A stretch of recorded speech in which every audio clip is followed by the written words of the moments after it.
What if I told you that the best thing that ever happened to you hasn't happened yet? And the only reason it hasn't is because your cup is still full of the old version of you, full of regrets, old habits, people who left, versions of yourself you keep dragging into the future like dead weight. What if the reset button was always there and you just never pressed it? If this kind of storytelling hits different for you, the kind that makes you stop scrolling and actually think, hit subscribe right now and tap that bell. Because every single week, we drop stories and ideas that could genuinely change how you see yourself and the world. This channel is for people who are done sleepwalking through life. So if that's you, you're in the right place. Now let's get into it. Because what I'm about to share with you isn't just philosophy, it's a real strategy used by some of the most quietly powerful people on Earth. People who lost everything and came back as something completely different, something better. And it all starts with one ancient idea that most people get completely wrong. There's a story. It's been told in dojos, in monasteries, in therapy offices, and in prison cells. And every single time someone hears it for the first time, something shifts inside them. A Japanese Zen master is sitting across from a university professor. The professor has come to learn about Zen. He's smart, he's educated, he's read all the books. And as the master begins to pour tea into the professor's cup, he doesn't stop. The tea fills the cup, overflows, spills across the table, and the professor jumps back and says, "Stop! The cup is full. No more will go in." And the master looks at him calmly and says, "Like this cup, you are full of your own opinions and speculations. How can I show you Zen unless you first empty your cup?" Now, before you say, "Okay, I've heard this story," stay with me, because most people hear it and think it's just about being open-minded.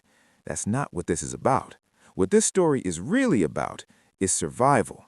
It's about the moment your entire life stops working, when the job is gone, the relationship is gone, the identity you built for years just collapses, and you're sitting there in the rubble, wondering who you even are anymore. That moment, that brutal, terrifying moment, is actually the most powerful moment of your life, but only if you know what to do with it. Here's what nobody tells you. When your life falls apart, your first instinct is to rebuild it as fast as possible. Get back to what was familiar, find a new version of what you had, patch the holes, look normal again. And that instinct will destroy you. Not because rebuilding is wrong, but because you're rebuilding with the same materials, same beliefs, same patterns, same emotional reflexes. You're filling a new cup with old water, and old water goes stale. It grows things in the dark, and you end up right back where you started, wondering why nothing ever really changes. There was a guy, let's call him Marcus, because in a way, this story is about all of us, but it happened to one man in particular.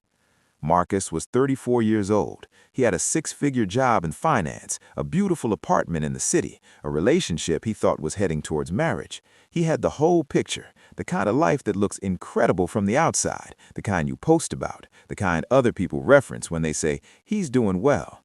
And then, in the span of about 90 days, all of it was gone. The company restructured. He was let go. His girlfriend, who he later realized had been checked out for over a year, finally said the words out loud. And his apartment, the lease was tied to his income, gone too. 90 days, and he was sleeping on his cousin's couch, staring at the ceiling at 2 in the morning, wondering how a person goes from everything to nothing that fast.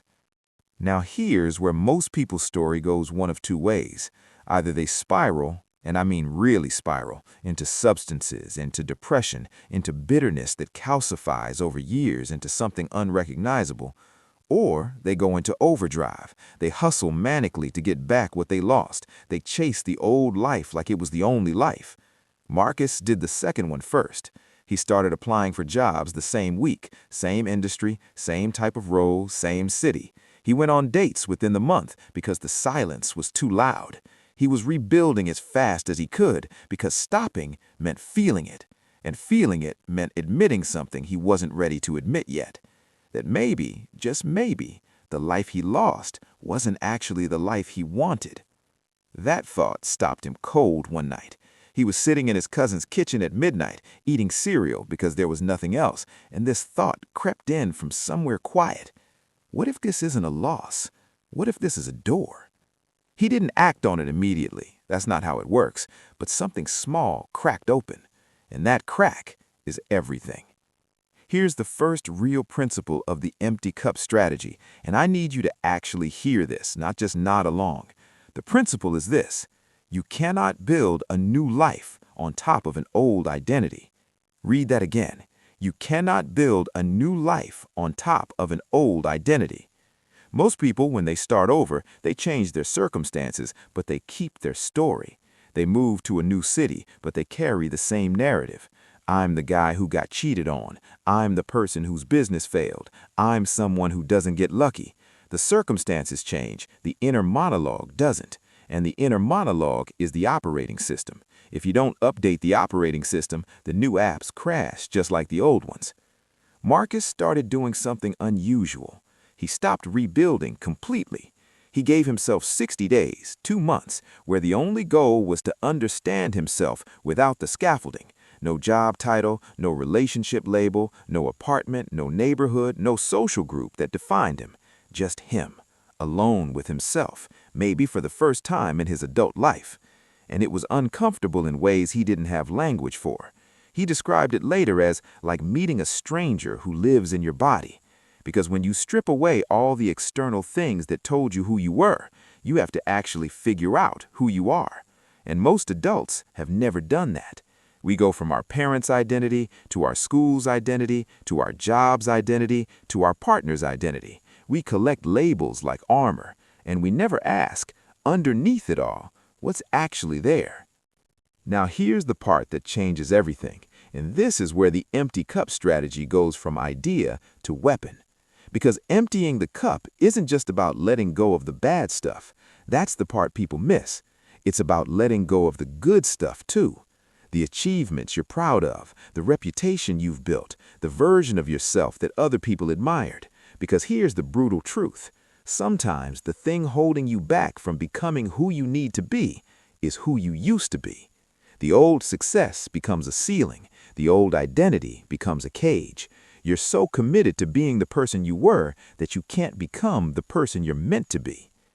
There's a concept in psychology called identity foreclosure. It's what happens when a person commits to an identity too early or holds on to one too long without ever questioning it. Athletes experience it after retirement. Executives experience it after they leave the company. Parents experience it when the kids leave home. The role ends, but the identity doesn't know that yet. And so the person keeps acting as if the role still defines them, even when it no longer exists. They become ghosts of themselves, haunting spaces they no longer belong in. Marcus recognized this in himself.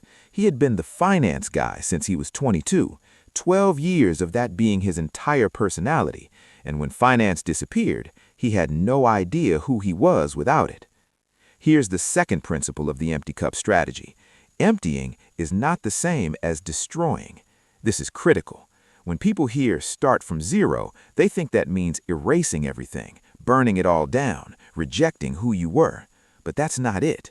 Emptying means releasing attachment to outcome.